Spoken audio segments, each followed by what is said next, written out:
Matt Armstrong's next Bugatti video is coming. And unlike every previous chapter in this rebuild, this one cannot be predicted. Every other video had a known outcome before filming started. The bracket either welded or it didn't. The W16 either started or it didn't. The gearbox either engaged or it didn't. In each case it did. The build progressed. The audience grew. The impossible kept happening. But the next video is different. The next video contains the coolant fill, the pressure test on every radiator, and, most critically, the temperature test. For the first time in over 14 months, this engine is going to have real thermal load put through it. An engine that was driven without coolant by a previous owner and has never been tested under those conditions since. Nobody knows what the temperature gauge is going to read. Today, I'm going to walk through every possible outcome of that next video. The ones that confirm everything. The ones that reveal new problems. And the one outcome that almost nobody is talking about. An outcome that could change the entire direction of this rebuild in a way most people haven't considered. Because one of these outcomes isn't just possible. Based on the evidence, I think it's likely. Before the predictions, there's one piece of context that makes this temperature test unlike any standard coolant fill. Alex drove this Bugatti without coolant. Matt mentioned it again on the second channel, almost as an aside, but the way he said it made clear how much it's been on his mind. He said, "We've seen what happened to Matt's Huracan when he drove that with no coolant. It burned out the water pump seals. And if Alex has done the same thing here, there are a lot of water pumps on this Bugatti. A lot more than one." That one sentence contains the entire stakes of the next video. A standard car has one water pump, one seal to worry about, one failure point if the engine runs dry. The Bugatti Chiron has multiple. The W16 engine cooling circuit has its own pump. The Charge Air cooling circuit, managing heat from 4 turbochargers, has its own pump. The gearbox oil cooling circuit has its own pump. Multiple pumps. Multiple seals. Each one potentially degraded by Alex's no coolant drive. Each one is completely invisible until the system is running under load and temperature. The coolant fill alone won't reveal which seals are compromised. Only bringing the engine up to full operating temperature will do that. And if any one of those seals has failed, coolant crosses into the oil.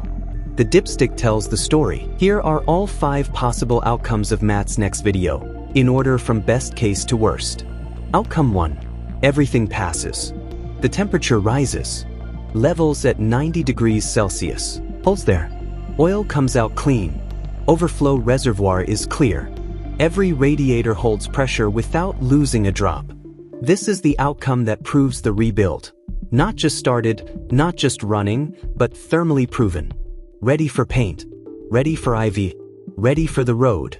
If this happens, the next video is the color reveal. Matt confirmed on the second channel that the car is being painted. The rear quarter is still original dark blue.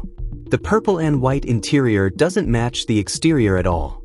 A new color is coming, and Matt has deliberately said nothing about what it is.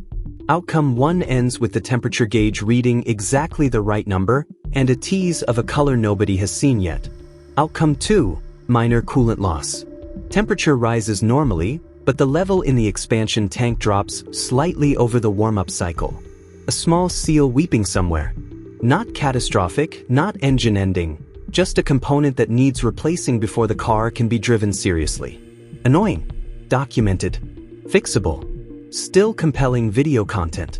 A delay, not a disaster. Outcome 3, oil contamination.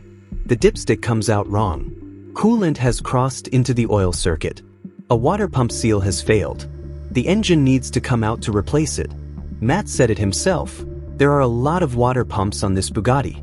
If even one was compromised by Alex's drive, the engine that took months to assemble comes back out. Seals replaced. Engine reinstalled. More time, more videos, a genuine setback, but not the end of the build. Outcome 4, head gasket failure. Sustained bubbling in the overflow reservoir after the thermostat opens. Combustion gases pushing through a breached gasket into the cooling circuit. This is the most serious mechanical finding the temperature test could produce. Head gasket replacement on a W16 is an engine-out job. Heads off, gaskets replaced, engine back in. Months of additional work. This is the outcome nobody is saying out loud.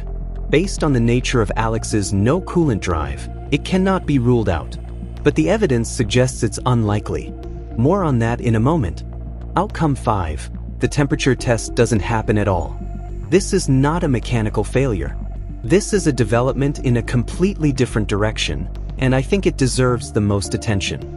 Matt confirmed on the second channel that the car is going to be painted. Door trims off. A pillar trims off for the rear quarters. Not a quick job.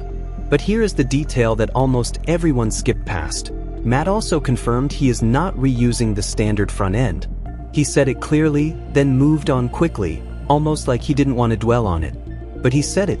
The nose section, the bumper, the entire front fascia of the Chiron Per Sport is not going back on in its original form. Something different is going on the front of this car. Now consider what that means alongside the IVA inspection this car still needs before it can be road registered in the UK. IVA, Individual Vehicle Approval, inspects the car as it presents. If the front end has been significantly modified from original Bugatti specification, if panels are being fitted that were never factory standard, the inspector needs to assess those panels as part of the structural and safety evaluation.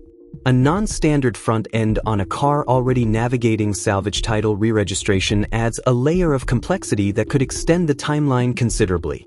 But it also adds something else entirely. A visual identity that no other Bugatti Chiron Per Sport on Earth has. A one-of-a-kind car, with a one-of-a-kind interior, an unrevealed color, and a front end that Matt is actively keeping secret. If outcome 5 plays out, if radiator work or the front end modification requires more time than expected, the next video might not be the coolant test at all. It might be the front end reveal. And based on how carefully Matt has avoided describing what it is, whatever is going on with that nose is something he considers significant enough to protect. Now, the prediction I'm actually making. I think outcome 1 happens. The temperature test passes. The W16 started on the first crank. An engine that fires immediately and idles cleanly has healthy compression across all cylinders. Healthy compression means the combustion seals, including the head gaskets, were intact at the point of first start. The gearbox engaged on the first attempt and shifted cleanly through every gear without fault codes. An engine producing that kind of smooth, consistent power delivery is not an engine with serious internal damage. Matt's Huracan comparison is worth taking seriously, but there's an important distinction. The Huracan was driven more extensively without coolant at higher loads for longer. Alex's no coolant drive in the Chiron was an early test, short duration, lower load than full operating conditions. The water pump seals remain the most likely failure point if anything was damaged. And water pump seal failure produces a specific, immediate symptom, coolant in the oil. Visible on the dipstick within the first 10 minutes of warm-up. Not gradual, not hidden. If the seals are gone, Matt will know almost immediately. I believe the dipstick comes out clean.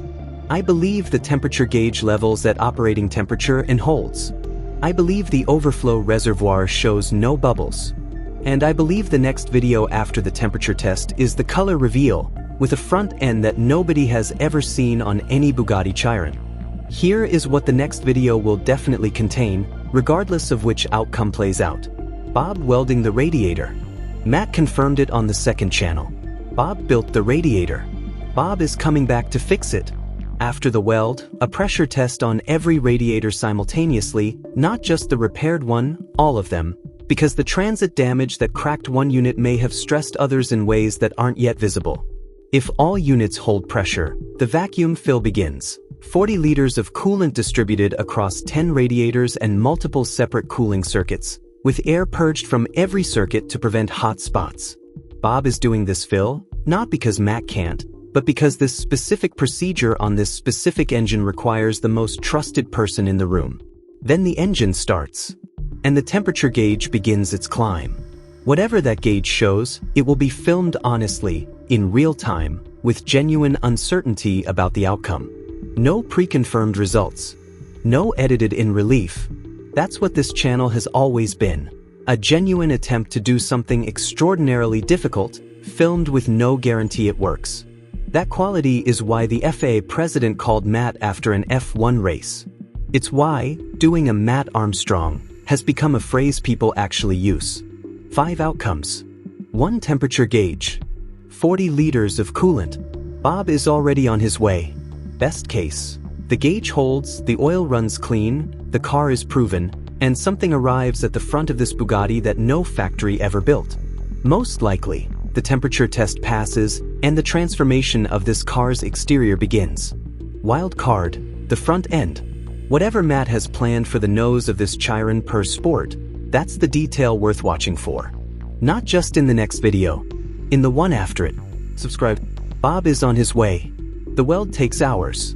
The coolant goes in after. And 14 months of doing the impossible is about to meet a temperature gauge.